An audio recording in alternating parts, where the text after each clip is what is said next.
I'm going to show you how to add your contact information on the lock screen of your Redmi Note 15 Pro, so that if you happen to lose your phone or forget it somewhere, someone can just read your contact information on the lock screen without unlocking your phone, find you, and hopefully hand you back your phone. So to do that, it's going to settings.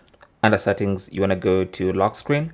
You tap on that, and then under lock screen, you're looking for the option lock screen owner info. So tap on that, and then you can put in your information. For instance, you can put in an email address, an alternative phone number, which is not inside this phone, somehow, a way that someone can reach you without this phone. So I'm going to put in an email address. So do that. I'm going to put gmail.com. Okay. Then tap OK.